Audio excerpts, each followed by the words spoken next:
All right, so I've been working down in the garden for about the last hour, and it's kind of on again, off again showers. I just drove down here to get my camera and to get Asher, because he's actually going to come down and help me with some of the heavy lifting.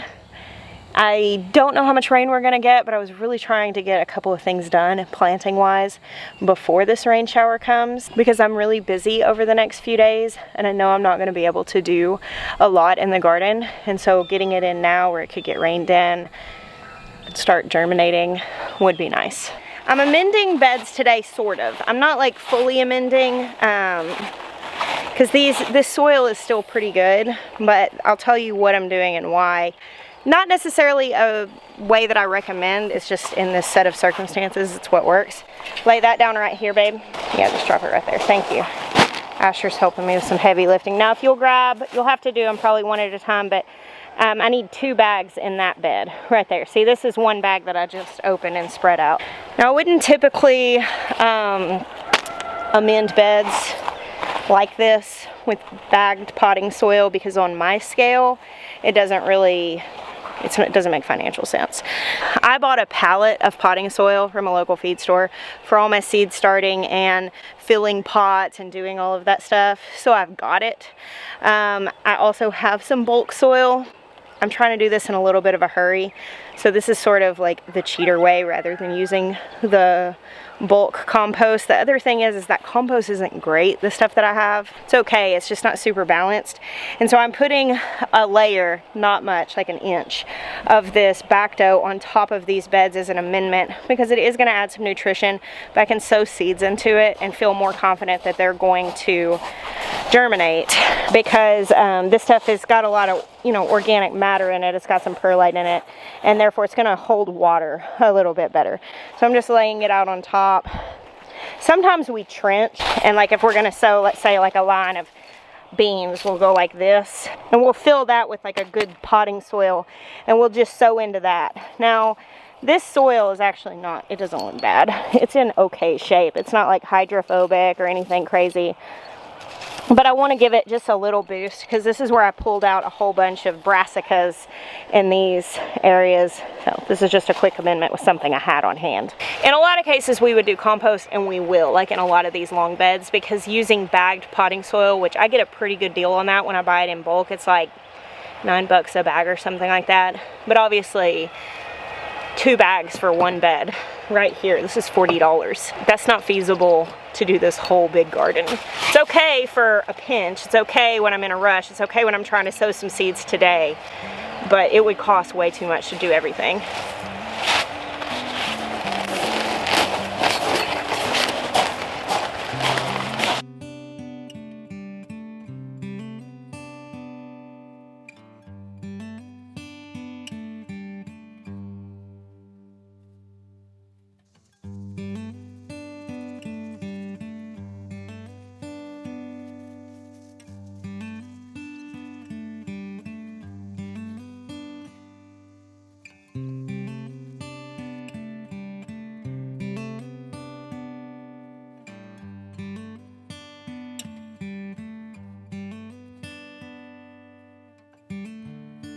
Alright, so Asher's bringing over some more bags. I started this yesterday, and I didn't finish what I was doing. I put together one of my green stalk towers, which I showed you guys this. These are my little micro dwarf tomatoes, which they were kind of puny starts. I told you guys my starts have been kind of struggling, and after putting them in the soil, a lot of them got a lot more green, which shows me that there's definitely some deficiency in my seed starting soil out there in the greenhouse. I need to feed those seedlings, and I think a lot of them are going to perk up. I suspected that this might happen, that these might just need a little more nutrition. Setting up a green stalk is not difficult, but it does require a little bit of heavy lifting. And I did this one by myself, but kind of hurt my back a little bit at the gym this morning, so I'm trying to not push it. While I've got Asher out here helping me, I'm going to go ahead and set up the other green stalk.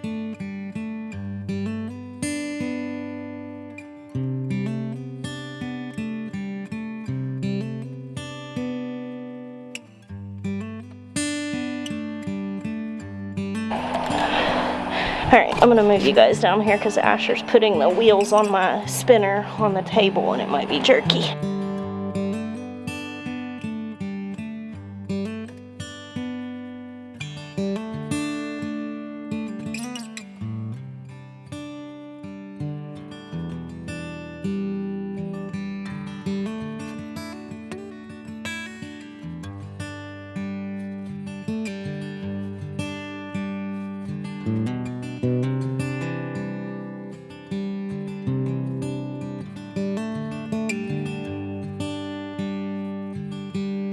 All right, quick pause here. I'm going to show you guys how this works.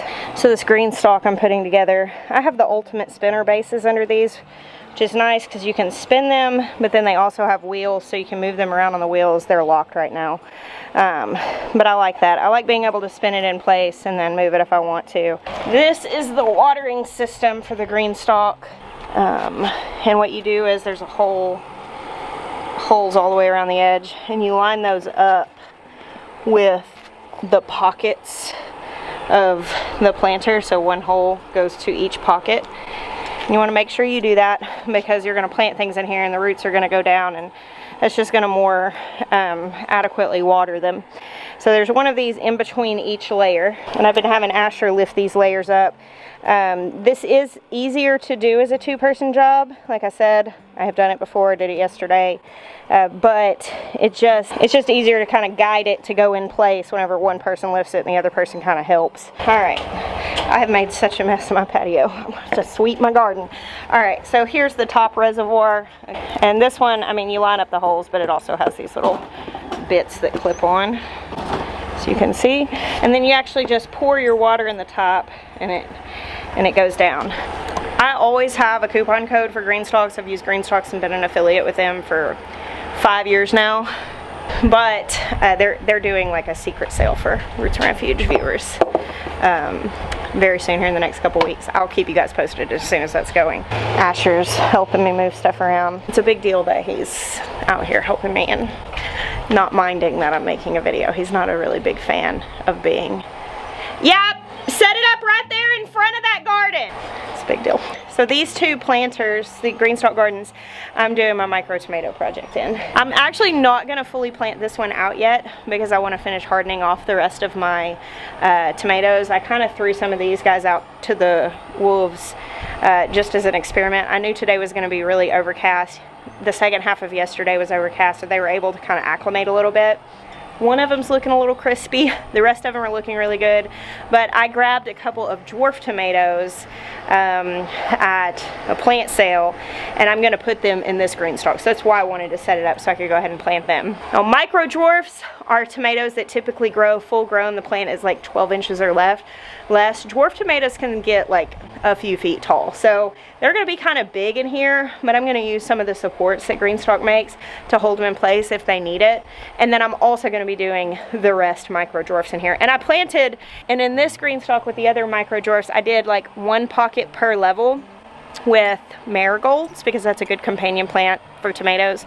And in this one I'm going to do some micro basils, I think is what I'm going to do. So this one will have tomatoes and basil, and that one will have tomatoes and marigolds. I thought it would be fun. It's so dark out here and overcast. I think there's like a really dark storm cloud over in that direction. I just don't know if it's going to come over us. So I got two little dwarf tomatoes at the plant sale. This one is called Firebird Sweet, and then this one is Sweet Sue. Alright, just because it's interesting, here's the regular foliage, potato leaf foliage. A lot of times people will tell you you can plant these biodegradable pots. In my experience, it's not the best. If you absolutely insist on it, you can just at least tear the bottom off of them. But I like to tear the entire pot away because, in my experience, they don't break down as well as they say they're going to. Alright, so this bed on the end has been amended and mulched. You can see how fresh this mulch is. These I just fixed. I'm going to go ahead and sow okra down in this bed, Alabama red okra.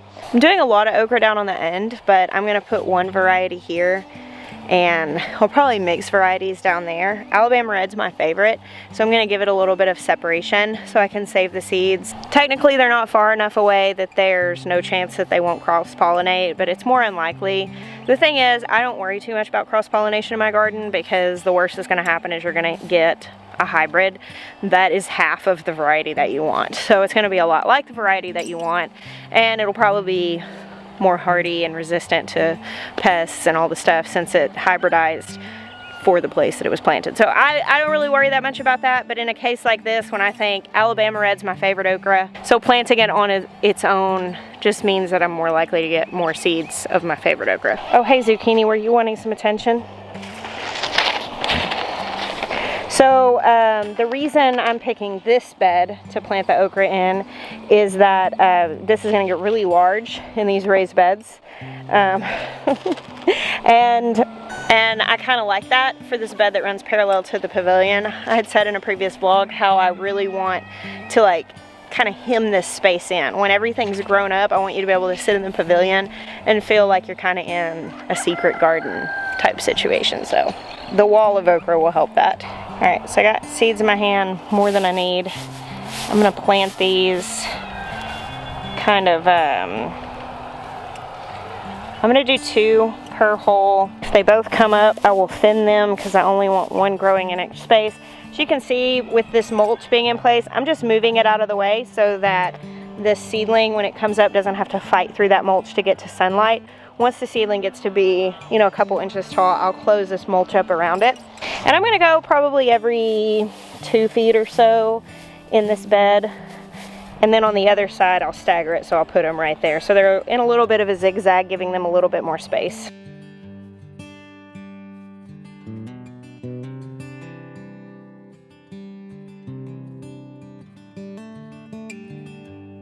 It's gonna be raining for the next, like 2 days. Storming and raining, and that's why I so wanted to get a lot of this stuff sown. The next thing I'm gonna sow, it's starting to rain right now, so I'm gonna leave you guys under cover here, and you can still watch, but I don't want my camera to get wet. I can get wet. I'll dry. It'll be a much bigger deal. I'm gonna be doing some beans. Some of these beds, I'm gonna put some peppers in them, and I'm not 100% sure if it's gonna stay warm enough. I may just try it and see. It's a risk, but I got a bunch of peppers at the plant sale, and I was thinking of doing like our favorite snacking peppers, like Ben's banana peppers and some sweet bell peppers right here, right next to the pavilion, because it'd be something nice to be able to pull off and just snack on. The rest of the peppers are gonna go in the high tunnel, so I may just throw some of them in here. I've got a lot of plants, so hopefully. The forecast looks pretty good. You don't really want to put your peppers out if they're gonna be nights below 50 degrees Fahrenheit, which is I think 12 Celsius.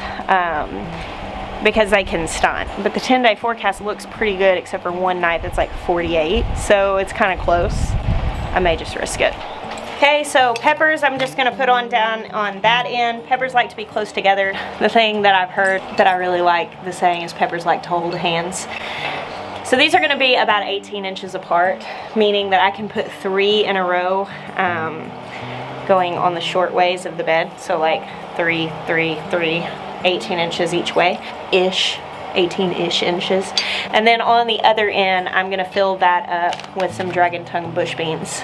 A million years ago, whenever I first got into gardening, I read a book. It wasn't a million years, in case you needed the clarification. I read a book by Barbara Kingsolver called The Animal Vegetable Miracle, and in it she talked about falling in love with heirlooms, and she talked about heirloom seed catalogs and the different varieties of heirlooms. And she said she looked at that catalog, and the way that some women look at it like a Tiffany's catalog, the way some women would swoon over jewelry, she did for heirloom varieties. And that really impressed upon me. I went and ordered my first heirloom seed catalog then, which this has been, I don't know, I guess Asher's baby, so like 14 years ago, something like that. And I'd done some gardening in the past with traditional varieties. I'd failed miserably because whenever I worked my tail off trying to protect my yellow squash and green zucchini and red tomato, and then I went in the store and they were in season and they were 99 cents a pound, it was greatly discouraging to me. So the value of heirlooms was to grow something that I couldn't otherwise have. Dragon tongue bush beans were the first heirloom variety I ever grew and harvested, and I grew them in the flower bed in the front of my suburban house. I did not have a garden space. I couldn't really afford a lot of containers, soil to go in them, any of that stuff. So I actually just went and cleaned out the flower bed and I planted dragon tongue bush beans. And I remember the first few that I harvested, I sat on the front steps of my house with my hand with, I don't know, like 6 beans or something like that in them, and I had never seen a bean that looked like that before, and it moved my heart so much. And there are beans I like better now. There are ones that I prefer. These are purple and streaky. They turn green when you cook them. They're not the best bean. but I will have them in every garden that I grow because they're sentimental to me and they always put me in remembrance of when I wanted this more than anything. So gotta plant these. I've got some sweet banana peppers, some purple beauty peppers, some little sweet snacking peppers. All of these will be ones that we can just pull off and snack on here in the pavilion, and then the bush beans to keep us in remembrance.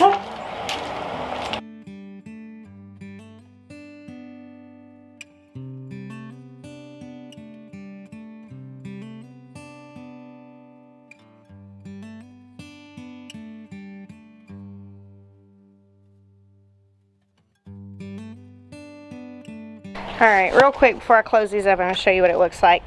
So all I did in this freshly amended soil, since it's nice and rich and going to hold a lot of moisture, I just made a trench down in it. I dropped my beans about every 4 or 5 inches or so.